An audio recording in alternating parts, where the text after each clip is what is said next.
আসসালামু আলাইকুম প্রিয় শিক্ষার্থীরা, তোমরা কেমন আছো? আমি আশা করি ভালো আছো। সো আজকে আমরা ইংরেজি ফার্স্ট পেপার বুকস কবিতাটা একটু পড়ব। সো বুকস এই কবিতাটা পড়ার ক্ষেত্রে একটা জিনিস মাথায় রাখতে হবে, সেটা হচ্ছে এই কবিতার মধ্যে, এই যে দেখো এখানে হচ্ছে কবিতাটা, এই যে কবিতার মধ্যে এমনভাবে যে বাংলা অনুবাদ এখানে দেওয়া আছে, তাও আমি এখানে তোমাদেরকে কবিতাটা একটু পড়িয়ে বলে দিব। এই বুকস কবিতার ওয়ার্ডগুলো একটু অর্থটা একটু ব্যতিক্রম, মানে এমনিতেই যে অর্থ অনেকগুলো ওয়ার্ড আছে, তো বেশিরভাগ ওয়ার্ডগুলোর অর্থটা একটু ব্যতিক্রম। এবং কোন প্রশ্নগুলা বুকস কবিতা থেকে পড়লে তোমার পরীক্ষার মধ্যে কমন আসবে, আমি সেই প্রশ্নগুলো বলে দিব, প্রশ্নগুলো তুমি লিখে নিবা, ঠিক আছে? সো আগে আমরা ওয়ার্ডগুলো দেখি, কিছু গুরুত্বপূর্ণ বুকস কবিতার ওয়ার্ডগুলা। এখানে দেখো বুকস কবিতার ওয়ার্ডের এখানে দেখো কি আছে, মানে ওয়ান্ডার তো বিস্ময় বা বিস্ময়কর, তুমি লিখে রাখো বিস্ময় বা বিস্ময়কর। আইডিয়া অর্থ ধারণা। তারপরে ফ্যান্সি, এই যে ফ্যান্সি অর্থ কি? ফ্যান্সি অর্থ হচ্ছে অলিক কল্পনা, মানে কল্পনা করা। ম্যাজিক মানে জাদু, জাদু আর কি, জাদুর বক্স যেটা বোঝায়, ম্যাজিক বক্স, জাদুর বক্স। আচ্ছা, টাচ মানে স্পর্শ করা। তারপর হচ্ছে আনলক মানে কোনো কিছু খোলা। আচ্ছা, তারপরে ওভার অর্থ মানে কবার তো ডাকনি বা কোনো কিছু ডাকনা, উপরে ডাকনারে খাবার বলা হয়। আচ্ছা, তারপর দেখো মেল্ট অর্থ গলানো বা গলিয়ে যাওয়া, একদম নিমিষ হয়ে যাওয়া কোনো কিছু। মিল্ট অ্যাওয়ে মানে নিষ্ক্রিয় হয়ে যাওয়া বা গলে যাওয়া, মানে আমরা যখন বই পড়তে নিষ্ক্রিয় হয়ে যাই কোনো একটা সময়, হারিয়ে যাই। হোল্ড অর্থ ধরা বা ধারণ করা, এখানে ধারণ করা অর্থে ব্যবহৃত হয়েছে। আচ্ছা, যাই হোক, আমরা এখন কবিতাটা পড়বো, ঠিক আছে? একটু খেয়াল করে দিকে। তো এখানে হচ্ছে হোয়াট ওয়ার্ল্ডস মানে কি জগৎ, ওয়ার্ল্ডস অর্থ কি গান লিখবা, এটা অর্থ জগৎ, এটা লিখে রাখবা। ওয়ার্ল্ডস অর্থ জগৎ, ওয়ার্ল্ডস ওয়ার্ড ওয়ান্ডার আর দ্য বুকস। কি ওয়াট অর্থ কি, আর ওয়ার্ডস অর্থ জগৎ, এবং ওয়ান্ডার অর্থ বিস্ময়। তারপরে কি বিস্ময়কর জগৎ আওয়ার বুকস আমাদের বইগুলো। তারপরে দেখো S one open them and lock, যখন একজন যখন বইটা খুলে এবং থাকায় বইয়ের দিকে এবং দেখে। New idea and people rich, বিভিন্ন ধরনের লোক, বিভিন্ন ধরনের আইডিয়া তাদের মাথায় উঠে আসে, ঠিক আছে? আওয়ার কইছে ইন আওয়ার ফ্যান্সি মানে আমাদের কল্পনায়, and eyes and our eyes আমাদের চোখে। যখন আমরা একটা অধ্যায় বা একটা কবিতা বা কোনো একটা জিনিস আমরা পড়ি, তখন কিন্তু আমরা মানে অন্য একটা কল্পনার জগতে আমাদের চোখে অন্য একটা কিছু বাসে। আচ্ছা, তারপর দেখো দ্য রুম উই সিট, যেই রুমে আমরা বসি। ইন দ্য মেল্ট ওয়ে মানে আমরা নিমিষ হয়ে যাই, আমরা রুমে বসে থাকি ঠিকই, হয়ে যায় নিমিষ। দেখো অ্যান্ড উই ফাইন্ড আমরা খুঁজে পাই আওয়ার সেলফ আমাদের নিজেদেরকে এট প্লে। এখন প্লে অর্থ কি?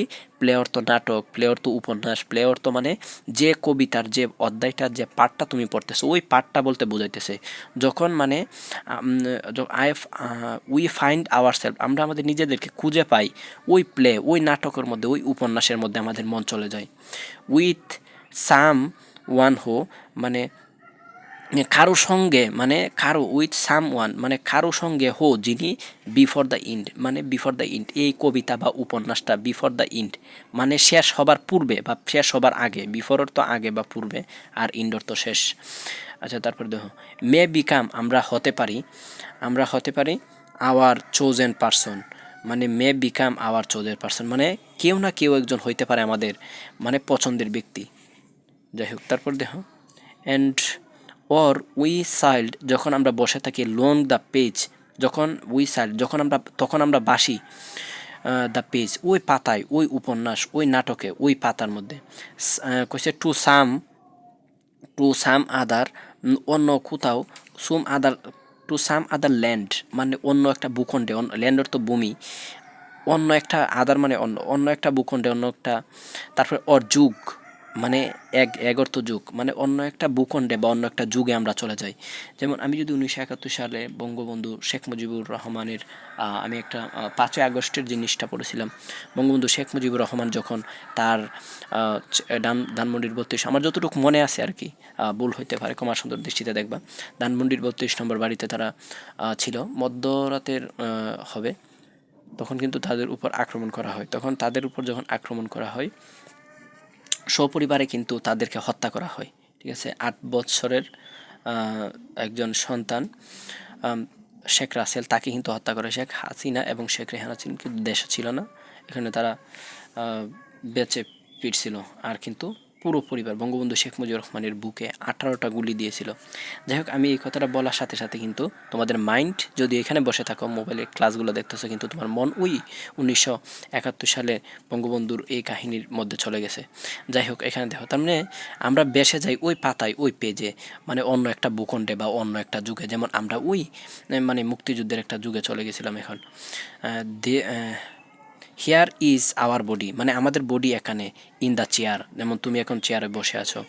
বাট মানে আওয়ার মাইন্ড, আমাদের মন, ইজ ওভার হেয়ার, আমাদের মন চলে যায় ওইখানে, সেখানে। ইচ বুকস, মানে প্রত্যেকটা বই, ইজ এ ম্যাজিক বক্স, মানে প্রত্যেকটা বই একটা জাদুর বাক্স। কইছে হুইচ উইথ এ টাচ, যখন একজন টাচ করে, চাইল্ড আনলক, যখন একটা শিশু স্পর্শে উন্মোচিত করে বা আনলক করে, খুলে, আনলক অর্থ খোলা, মানে যখন খুলে, টাচ স্পর্শ করে বই।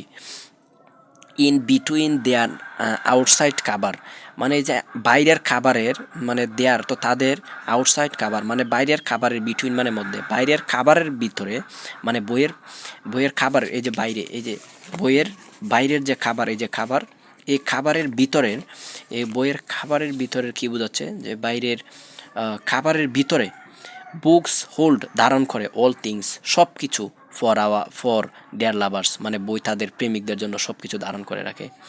যাই হোক, এখন এই বুকস কবিতাটা আমি অর্থসহ পড়ে দিলাম। এখন দেখো কোন প্রশ্নগুলো সবচেয়ে বেশি গুরুত্বপূর্ণ। তো তোমার কাছে পপি, অ্যাডভান্স, নবদূত, পাঞ্জিরি, নজরুল যে বই আছে, ওই বই থেকে প্রশ্নগুলো বের করার চেষ্টা করবা।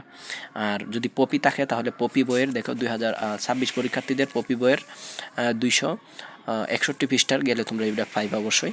তাছাড়া এখানে দেখো, এই যে কবিতাটা দেখো, মানে হ্যানেলোজেন, মানে বুকস কবিতার মূল ভাব কি, ঠিক আছে, বুকস কবিতার মূল ভাব কি, এখানে অর্থটা দেখো। এরকম রিলেটেড প্রশ্ন এই বই না পাইলেও অবশ্যই রিলেটেড প্রশ্নগুলো তুমি দাগায় রাখবা। সবগুলো প্রশ্ন এখন আর পড়ার সময় নাই অবশ্যই। তারপর হোয়াট হ্যাপেন্স হোয়েন, একজন বই যখন খুলে তখন কি ঘটে, কোনো বই খুললে তখন কি ঘটে, এটা চাইছে এখানে দেখো। তারপর দেখো এখানে বই কিভাবে নতুন ধারণা ও মানুষ উন্মোচিত হয়, এই যে প্রশ্নগুলো তোমরা চাইলে ভিডিও স্কিপ করে লিখতে পারো। তারপর হচ্ছে এই যে প্রশ্নটা, ঠিক আছে, এই যে প্রশ্নটা, এটা যতটুকু জায়গা দাগাইল, মানে এই জায়গাটা বাদ, এই জায়গাটা বাদ, এখান থেকে অতটুকু জায়গা শিখবে এই প্রশ্নটা আর কি। তারপর দেখো 5 নাম্বারটা শিখতে হবে না, এটা ইম্পর্টেন্ট না। তারপরে আমরা একটু দেখি এদিকে, এইখানে হচ্ছে